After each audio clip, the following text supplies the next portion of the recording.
بسم اللہ الرحمن الرحیم۔ السلام علیکم ناظرین، ریڈ زون سے میں ہوں علی رضا الوی اور میرے ساتھ موجود ہیں جناب مظہر برلاس۔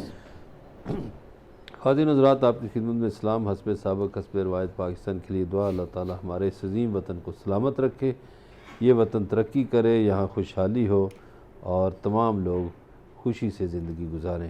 علی رضا الوی صاحب، کیا خبریں ہیں؟ مظہر برلاس صاحب اور ناظرین، آج ہم پوسٹ بجٹ کانفرنس جو ہوئی ہے اس پہ ہی بات کریں گے۔ زیادہ تر شوکت ترین نے جو گفتگو کی، شوکت ترین کے ساتھ خسرو بختیار بھی موجود تھے، ثانیہ نشتر بھی تھیں، چیئرمین FBR بھی تھے، کچھ اور لوگ بھی موجود تھے، اور معیشت کے حوالے سے وہ کیا کرنا چاہ رہے ہیں اور ان کے خیال میں معیشت کی کیا کیا ترقی اور کیا کیا کامیابیاں ہوئی ہیں، اس ساری صورتحال کا جائزہ لیں گے۔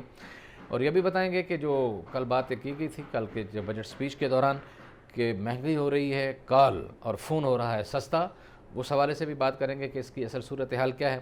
پھر بلاول بھٹو زرداری نے کچھ گفتگو کی ہے، اس پہ بھی بات کریں گے۔ اور سعید غنی کہتے ہیں کہ ایک عجیب سی صورتحال ہے کہ FIA خود جا کے کہتا ہے کہ جہانگیر ترین کو گرفتار کرنے کی ضرورت نہیں ہے، حالانکہ ان کے خلاف تحقیقات ابھی جاری ہیں، جبکہ خورشید شاہ کے خلاف تحقیقات مکمل ہو چکی ہیں، لیکن فروخ شاہ کو گرفتار کیا جاتا ہے۔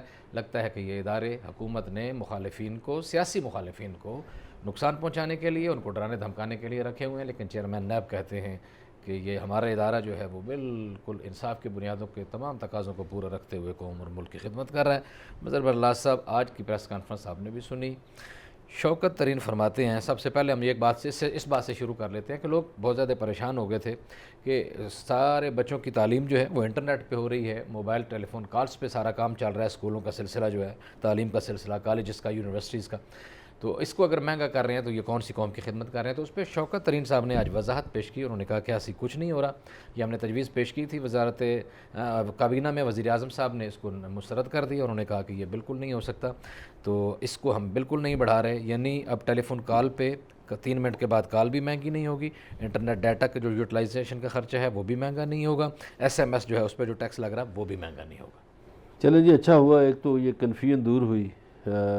کل سے لوگ واقعتاً پریشان تھے، جیسے آپ نے بتایا کہ آن لائن کلاسز ہو رہی ہیں تو فون کا کام تو بڑھ اور گیا سارا نظام ہی ملک کا ادھر ہی ڈیجیٹلائز کر رہی ہے نا، گورنمنٹ خود پیپر تو لیس گورنمنٹ کی طرف جا رہی ایک ہے۔ طرف گورنمنٹ یہ فریضہ انجام دینا چاہتی ہے کہ پیپر لیس کر دیا جائے، جی ہاں، تو دوسری طرف اگر اسی پہ ٹیکس لگا دیں موبائل ڈیٹا پہ یا جو بھی انٹرنیٹ انٹرنیٹ ڈیٹا ہے، جو بھی ہے یا ٹھیک ہے، ٹیلی فون کالز پہ، تو وہ تو حکومت خود پھر اپنی نفی کرے گی، تو لہٰذا یہ آج ایک اچھا اقدام ہوا کہ انہوں نے وضاحت کر دی صحیح ہے۔ کہ وزیر اعظم صاحب نے اس کو منظور نہیں کیا، ہوں، اور یقیناً یہ کوئی امیروں کا فائدہ نہیں ہے، جی اس سے middle class, lower middle class اور حتیٰ کہ غریب جی، لوگ مظہر بھی اللہ صاحب کو ٹیکنیکل مسئلہ ہے، فی الحال ہم بریک لیتے ہیں اور اس کے بعد واپس آتے ہیں اور یہیں سے بات چیت سلسلہ شروع کرتے ہیں۔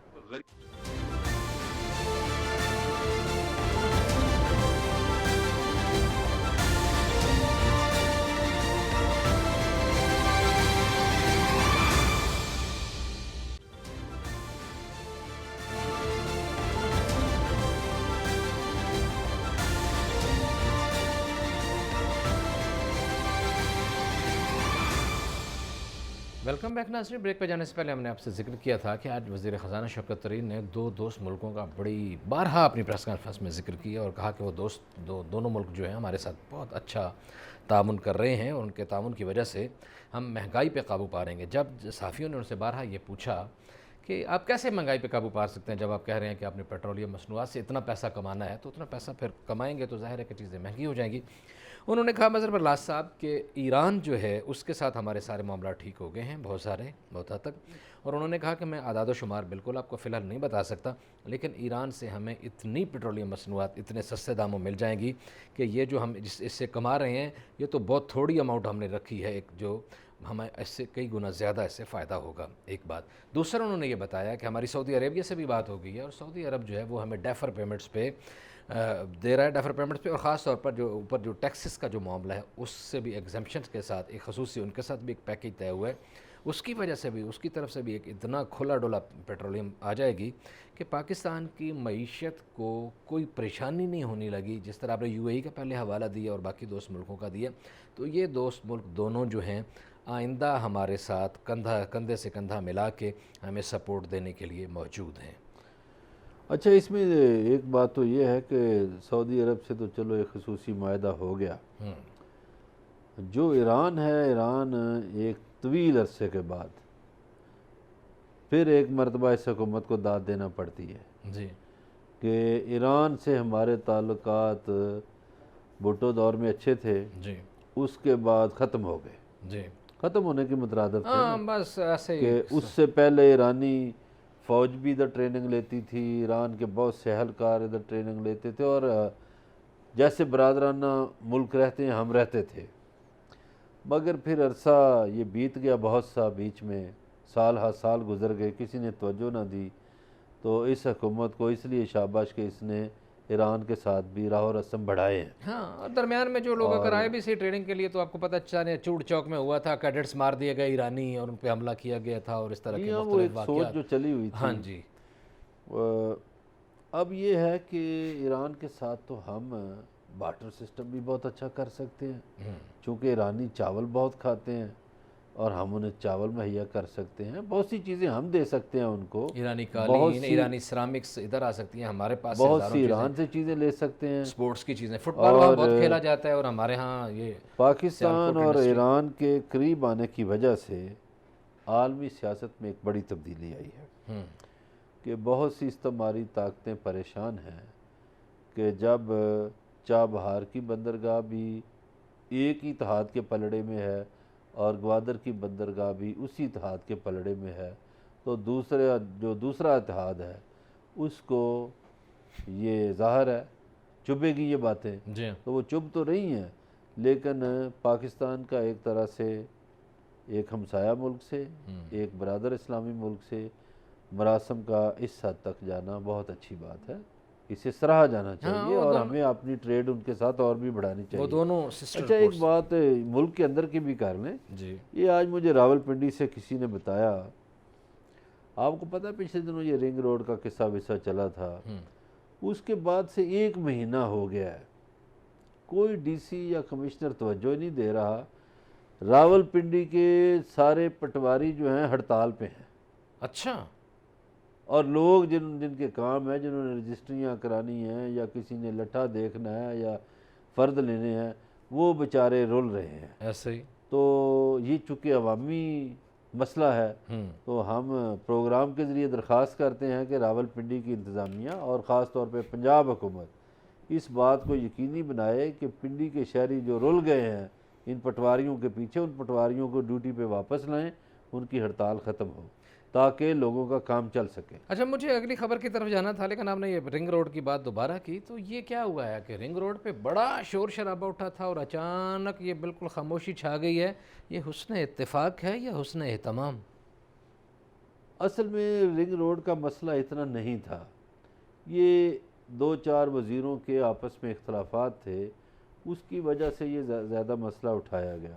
اب پہلے بھی ہم اس پہ تفصیلی بات کر چکے ہیں کہ یہ بننا تو زمین پہ ہے، چاند پر تو بننا نہیں، تو جب زمین پر بنے گا تو کسی نہ کسی کی زمین تو آئے گی، تو یہ ایک بڑے بزنس مین کو فائدہ پہنچانے کے لیے روکا گیا۔ یہ وہی بزنس مین ہے جو لاہور کا رنگ روڈ نہیں بننے دیتا، پھر لوگوں کو سمجھ آ جائے گی کہ یہ کون سا بزنس مین ہے۔ لوگ سوشل میڈیا پر ہمیں کہتے ہیں کہ میڈیا والے نام نہیں لیتے، تو ہمیں بھائی کیا نام لینے کی ضرورت ہے؟ چلیں ٹھیک ہے جی، نام لیں یا نہ لیں، لیکن بہرحال اصل مسئلہ یہ ہے کہ زمین پہ ہی چیزیں بنتی ہیں، لیکن شروع ہو لیکن رہا ہے۔ جب وہ راز پہلے نکل جاتا ہے مخصوص لوگوں کو، مثلا اگر مظہر برلاس صاحب کا کوئی دوست ہے اور وہ اس کو پتہ ہے کہ یہ ایک میٹنگ میں یہ طے ہو گیا اور کان میں آ کے بتاتا ہے برلاس صاحب ادھر ساری زمینیں آپ خرید لیں، تو یہ کرپشن ہے، یہی وائٹ کالر کرائم یہی ہے۔ بالکل صحیح کہا، یہ قانون ہے اس سلسلے میں کہ جو چیزیں میٹنگ میں ڈسکس ہوں سرکاری سطح پر ان کو باہر نہ اور کیا یہاں جائے۔ بھی یہی ہوا نا بنیادی طور پر، یہاں رنگ روڈ یہ پہ میں بھی آپ کو یہی ایک ہوا۔ لطیفہ سناتا ہوں، فرمائیے۔ لطیفہ ہے تو حقیقت، لیکن ناظرین کی دلچسپی کے لیے، چند سال پہلے ایک شیخو پورہ سے صوبائی اسمبلی کے رکن، تو انہوں نے کہا کہ یار میرے پاس ایک بندہ کوئی 2-4 بندے اور لے کر آ گیا، تو انہوں نے کہا جی یہ گاڑی آپ کے لیے ہے، اتنا منتھلی آپ کو مل جائے گا، اور آپ جب اسلام آباد جائیں گے تو بڑے ہوٹلوں میں آپ کے لیے بکنگ ہوگی، ملک سے باہر جائیں گے، ہوگی وہ خرچہ ہمارا ہوگا، فلاں ہوگا۔ کہتا میں سوچتا رہا، پھر میں نے پوچھا کہ میں نے کرنا کیا ہے؟ آپ اتنے مجھ پہ مہربان ہو گئے ہیں تو مجھے کوئی کام بھی بتائیے جو میں نے کرنا ہے۔ تو انہوں نے کہا سر کچھ نہیں، آپ نے کرنا کچھ نہیں، آپ چونکہ بجٹ کمیٹی کے ممبر ہیں، آپ ہمیں 15-20 دن مہینہ پہلے بتا دیں گے کہ چائے مہنگی ہو رہی ہے، پانی سستا ہو رہا ہے، فون مہنگا ہو رہا ہے، سگریٹ سستے ہو رہے ہیں، بس یہ چیزیں آپ نے ہمیں بتانی ہیں۔ ہاں، تو آپ کی خدمت اقدس میں بہت کچھ نظرانہ پہنچ جائے گا، یہی سارا معاملہ ہے۔ تو یہ ایک ہمارے ہاں قانون موجود ہے، لوگ اس کا احترام نہیں کرتے کہ جو کیبنٹ میٹنگ میں چیزیں ڈیسائیڈ ہوں تو اس کو باہر نہ کیا جائے۔ وہی چیزیں جو اسپوکس پرسن جو خود آ کے جو بتاتے ہیں وہ ایک علیحدہ بات ہے، اس کے علاوہ جو آفیشیل سیکرٹس ہیں۔ اچھا جی، بلاول بھٹو زرداری صاحب جو ہیں وہ کہتے ہیں کہ ملک میں اس وقت تاریخی مہنگائی ہے، بے روزگاری ہے، اور عمران خان کی تبدیلی کا جو اصل چہرہ ہے وہ سامنے آ گیا ہے، اور بھی انہوں نے کافی باتیں کی ہیں۔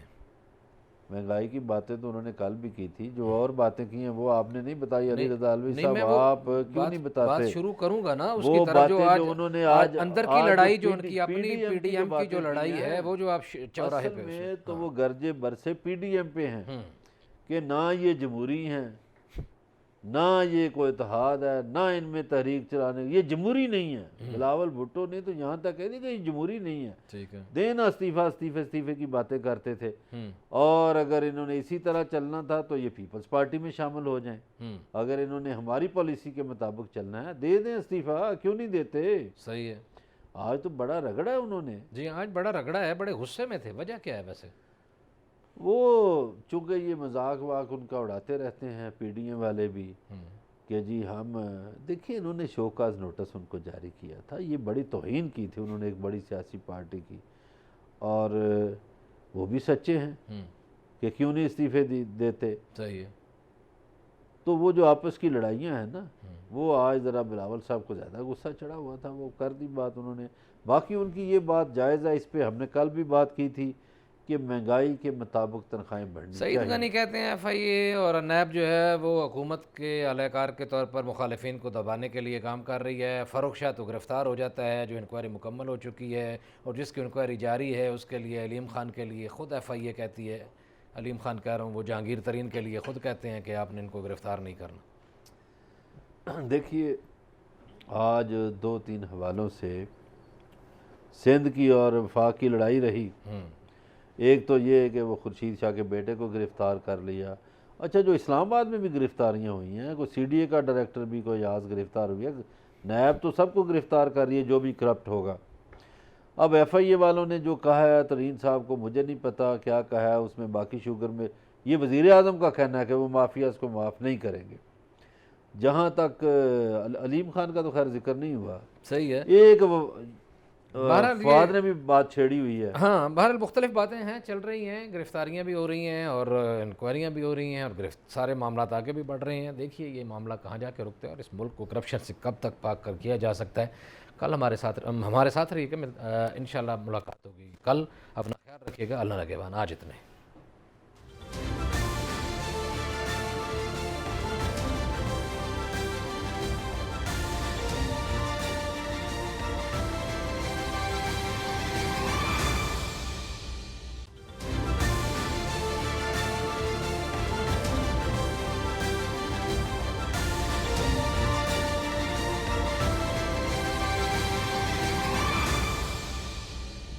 ویلکم بیک ناظرین۔ بریک پہ جانے سے پہلے بات ہو رہی تھی آج جو پوسٹ بجٹ کانفرنس ہوئی ہے اس حوالے سے، اس میں ایک بڑی اہم بات کی، ایک سوال کا جواب دیتے ہوئے شوکت ترین کا کہنا یہ تھا کہ بالکل ہم منی بجٹ نہیں لائیں گے۔ یہ ایسی بات ہے جس پہ اگر یقین کر لیا جائے تو بہت خوشی ہوگی مظہر برلاس صاحب کہ اگر ملک میں ایک دفعہ جو بجٹ آ گیا ہے، سال میں دوبارہ منی بجٹ کے نام کی کوئی چیز نہ آئے تو یقیناً یہ تو لوگوں کے لیے اچھی خبر ہوگی۔ بڑی خوشان خبر ہے جی، اگر واقعی ایسا ہو، ضمنی بجٹ نہ آئیں، جی ہاں، کیونکہ پچھلے کئی سالوں سے ہم نے یہ دیکھا ہے کہ ہر حکومت جو ہے وہ دعویٰ تو یہی کرتی ہے، اور اب سارا سال ہی بجٹ آتا رہتا ہے، سارا سال ہی یہ کام جاری رہتا ہے۔ اللہ کرے وزیر خزانہ کی جو بات ہے وہ سچ ثابت ہو جی، اور کوئی منی بجٹ نہ آئے۔ اچھا، آج میں علی رضا صاحب مختلف لوگوں سے ملا ہوں، ٹھیک ہے. اور جن لوگوں سے میں ملا ہوں زیادہ وہ طبقہ اشرافیہ سے نہیں تھے، ٹھیک ہے. عام لوگ تھے. اچھا، عام لوگوں کے نزدیک یہ بجٹ اچھا ہے. اچھا. ہاں، وہ مطمئن ہے. ٹھیک ہے. وہ کہتے ہیں جی جو صورتحال ہے اس میں اس سے اچھا بجٹ پیش نہیں کیا جا سکتا تھا. ٹھیک ہے. اچھا، کچھ سرکاری ملازمین کے گلے شکوے ہیں. وہ کہتے ہیں جی ہماری تنخواہیں مہنگائی کے حساب سے نہیں بڑھی، مہنگائی زیادہ ہے. لیکن چونکہ حکومتی اکابرین جو ہیں جی. وہ یہ دعویٰ کر رہے ہیں کہ جناب مہنگائی کم ہو جائے گی، مہنگائی پہ ہم نے قابو پا رہے ہیں، کچھ پا لیا ہے. اچھا، پھر میں نے ایک ڈاکٹر سے پوچھا. اچھا. میں نے کہا ڈاکٹر صاحب آپ کا کیا خیال ہے؟ اس نے کہا یار بات یہ ہے کہ جتنا اچھا رمضان یہ گزرا ہے اس سے پہلے اتنا اچھا رمضان نہیں گزرا تھا. صحیح. میں نے کہا جی وہ کیسے؟ انہوں نے کہا یار سارے پھل سستے تھے، سبزیاں سستی تھیں. پھر انہوں نے ٹماٹر کی مثال دی. وہ چونکہ اسلام آباد میں رہتے ہیں، انہوں نے کہا کہ یہاں عام مارکیٹ میں 30-35 روپے کلو ٹماٹر مل رہا ہے، اگر منڈی پہ میں جائیں تو 100 روپے کا 5 کلو مل جاتا ہے. صحیح. اور یہ وہی ملک ہے جہاں ٹماٹر جو ہے وہ 250-300-400 روپے کلو بھی ملتا تھا. صحیح. تو بقول ڈاکٹر صاحب کے انہوں نے کہا کہ میں سمجھتا ہوں. اس نے کہا کہ میرے پاس بہت سے لوگ آتے ہیں جن سے میں یہ باتیں کرتا رہتا ہوں، مجھے پتہ چل جاتا ہے کہ لوگ کس حال میں جی رہے ہیں کس میں نہیں. تو خیر یہ بات ان کی ایک لحاظ سے ٹھیک بھی تھی کہ اس مرتبہ سبزیاں سستی رہیں، پھل بھی سستے رہے اور لوگوں کی پہنچ میں رہے، زیادہ شور نہیں مچا. صحیح. کسان بھی اس سال خوش ہے. اچھا، چند سال پہلے آلو کا جو کاشتکار تھا وہ روتا تھا اور آلو اس کا کوئی اٹھاتا نہیں تھا. کچھ تو وہیں کھیت میں ضائع کر دیتے تھے آلو، اور جو کسی کا کوئی اٹھاتا بھی تھا تو اس کا فصل کا خرچہ پورا نہیں ہوتا تھا. آپ کے بھی میرے ایک مشترکہ دوست ہیں راؤ تحسین علی، جی جی، تو سابق افسر رہے ہیں، بیوروکریٹ رہے ہیں. جی. تو ایک دن ہم لاہور سے قصور کے راستے جا رہے تھے یہ پاک پٹن دیپال پور کی طرف. صحیح. تو یہ علاقہ آلو کے حوالے سے مشہور ہے. صحیح. تو میں نے ان سے پوچھا کہ راؤ صاحب اس وقت اس سال کیا صورتحال رہی ہے؟ یہ تو بڑے پریشان ہوتے تھے آلو والے. صحیح ہے. تو بقول ان کے انہوں نے کہا کہ اس دفعہ آلو کا کاشتکار بہت خوش ہے. اچھا. انہوں نے بڑی بڑی مہنگی گاڑیاں خرید لی ہیں، تو اس کا مطلب ہے آلو بکا ہے. صحیح. اچھا، پھر میں نے سوچا کہ یہ کیسے کھپت ہو گئی آلو کی، کیسے مہنگا، جو کاشتکار ہے اس کو معاوضہ کیسے مل گیا. تو پتہ چلا کہ کوئی انڈسٹری بھی ایسی لگ گئی ہے. یہ جو چپس نہیں آپ کے ہر برگر کے ساتھ اور جی آلو کی وہ چپس جو بہت زیادہ ٹھیک ہے، بہت تو یوز ہو رہے ہیں، اس بچے کی بھی 2 فیکٹریاں پاکستان میں لگ گئی. تو وہ جو استعمال ہے اس کا بڑھ گیا، تو اس لیے آلو کے کاشتکار کو فائدہ ہوا. صحیح. اچھا، گندم کی بھی اس دفعہ بڑی فصل ہوئی اور بمپر کراپ آپ کہہ سکتے ہیں اس کو، اور کسان کو معاوضہ بھی ملا. لیکن مظہر بلّہ صاحب یہ ایک سچائی ہے، اس کے باوجود مہنگائی کی بات اب تھوڑی پیچھے رہ گئی، اس پہ پھر جائیں گے، لیکن ابھی آپ نے زراعت کی بات کر دی. آج اعتراف کیا ہے وزیر خزانہ نے کہ ایک زرعی ملک ہونے کے باوجود ہم زراعت کے شعبے میں بہت زیادہ مشکلات کا شکار ہیں. ٹھیک ہے، ابھی 3-4 فصلیں اچھی ہوگی، 3-4 چیزیں، لیکن ہمیں انحصار باہر سے کرنا پڑ رہا ہے. ہماری دالیں باہر سے آ رہی ہیں، ہمارا بہت سارا پھل باہر سے آ رہا ہے، ہمیں ایون گندم باہر سے منگوانی پڑ رہی ہے. ٹھیک ہے، چاول ہم ایکسپورٹ کر رہے ہیں اور وہ ملک جو خود جس کا انحصار جس کی معیشت کا 70% زراعت پہ ہونا چاہیے، وہ چیزیں جب باہر سے منگواتا ہے تو حالات خراب ہوتے ہیں، معاملات گڑبڑ ہوتے ہیں. تو اس پہ بھی توجہ دینے کی ضرورت ہے، بالکل اور صحیح ایک ہے، بھرپور طریقے سے. بالکل درست فرمایا آپ نے. پچھلے ہم جو 35-40 سال ہمارے گزرے ہیں اس میں ہم نے زراعت پہ توجہ نہیں دی. اس میں میں کسی ایک حکومت کو بلیم نہیں دیتا، یہ ایک مجموعی کوتاہی ہے ایک ایسی خطا ہے جس کا خمیازہ ہمیں بھگتنا پڑ رہا ہے۔ ہمارے لوگوں نے اصل میں ہمارے اقتدار میں یہ اس طرح کے لوگ آتے رہے جن کا زراعت سے کوئی تعلق نہیں تھا، اگر کسی کا تھا بھی تو وہ خاموش رہا اور زراعت پہ توجہ نہ دی جا سکی۔ ہماری ترقی اگر ہو سکتی ہے یا ہماری معیشت اگر بہتر ہو سکتی ہے تو وہ صرف اور صرف زراعت کی بنیاد پر ہو سکتی ہے۔ ہم زرعی ملک ہیں، یہ بالکل درست فرمایا وزیر خزانہ نے، ہمیں زراعت پہ توجہ دینی چاہیے۔ یہ دالیں پہلے بھی باہر سے آتی تھیں، اب بھی آتی ہیں۔ یہ دیکھیں زرعی ملک کے لیے بڑی عجیب بات ہے، دودھ 2.5 کروڑ لیٹر دودھ کی ضرورت ہے روزانہ پاکستان میں، اور پروڈکشن ہے ہماری 1.5 کروڑ لیٹر۔ تو جو 1 کروڑ لیٹر دودھ ہے وہ پتہ نہیں لوگوں کو صابن پلایا جاتا ہے، سوڈا پلایا جاتا واشنگ ہے، مشین میں ڈال کے وہ تیل یا اور پانی جو پلایا چیزیں جاتا ہے ملا کیا؟ کے جو تو یہ بات ہمارے لیے باعث شرمندگی ہے۔ اسی طرح آپ دیکھیں گوشت کتنا مہنگا ہے، تو کیا ہمارے ہاں گوٹ فارمنگ نہیں ہوئی، ہمارے ہاں شیپ فارمنگ نہیں ہوئی؟ چلیں بڑے گوشت میں ہم جو گائے اونٹ ذبح کرتے ہیں ان کی تعداد بھی، ان کی فارمنگ بھی ہونی چاہیے تھی۔ ہم زرعی ملک ہیں، جی یہ ہمارے لیے باعث شرم ہیں یہ باتیں۔ صحیح ہے۔ اب جہاں وزیر خزانہ نے آج یہ فرمایا، وہیں ہمارے وزیر خارجہ جو ہیں انہوں نے ملتان میں ایک پریس وزیر کانفرنس خارجہ کی طرف بعد میں جائیں گے، نہیں، اسی سے ریلیٹڈ بات کر ہے، لیں اسی سے ریلیٹڈ جی بات ہے۔ بتائیں ان کی ساری پریس کانفرنس انہوں نے معیشت پہ کہا کہ ہم زراعت کے لیے چائنا سے مدد لے رہے ہیں تاکہ جدید ٹیکنالوجی کے ساتھ زراعت کو مزید بڑھایا جا سکے۔ درست ہے۔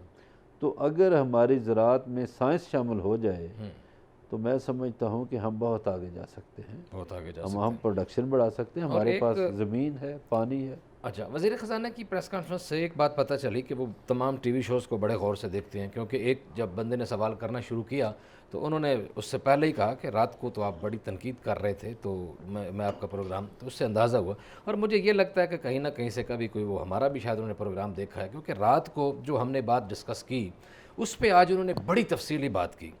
کل رات کو ہم یہی بات کر رہے تھے کہ مڈل مین کا جو معاملہ ہے اس کو درمیان سے نکالا جائے، کسان کو اس قابل بنائے کہ وہ کسان فوری طور پر وہ چیز جو منڈی تک براہ راست پہنچا سکے اور زیادہ سے زیادہ بینیفٹ لے سکے۔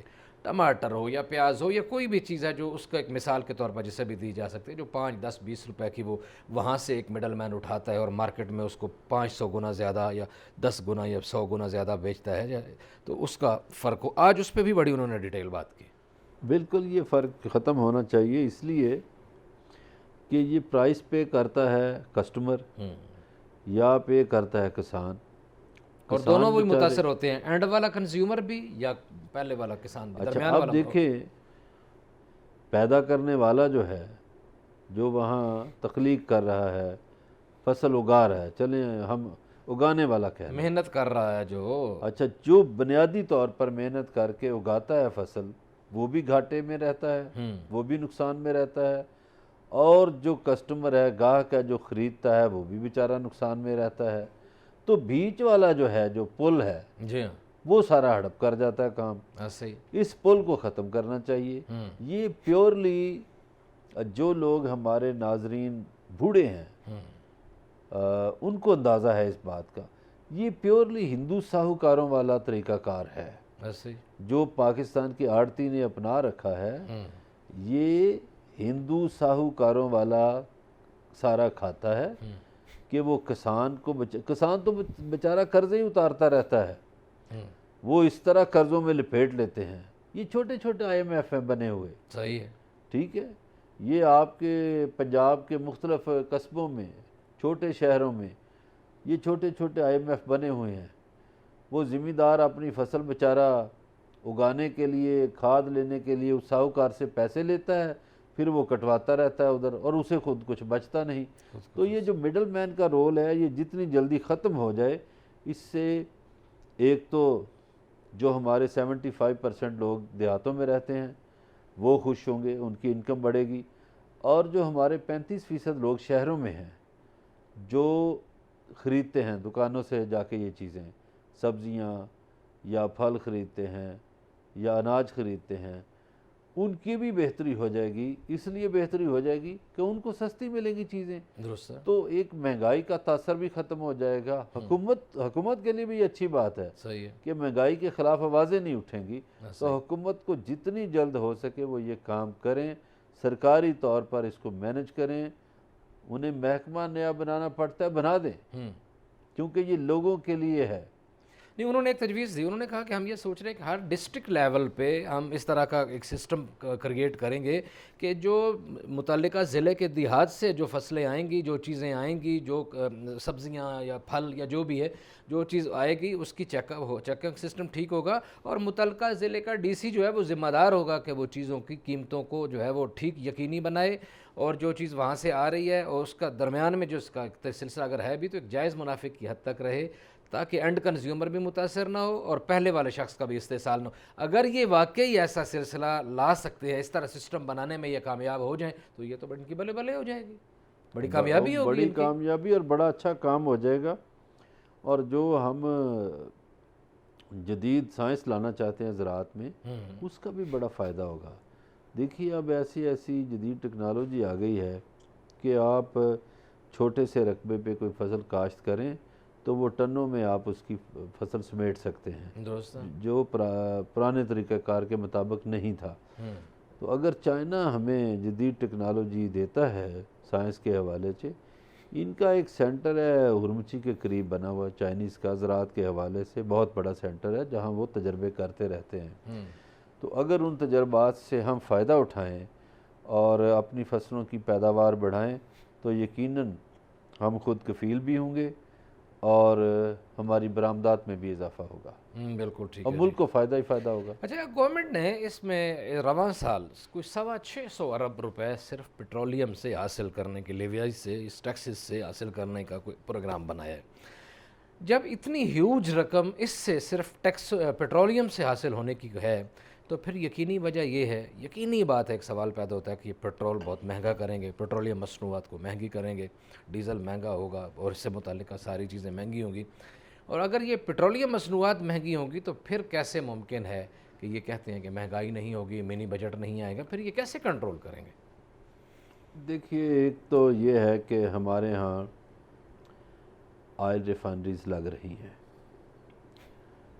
ایک آئل ریفائنری لگا رہے ہیں یو اے ای والے, یہ ہب کے قریب لگ رہی ہے.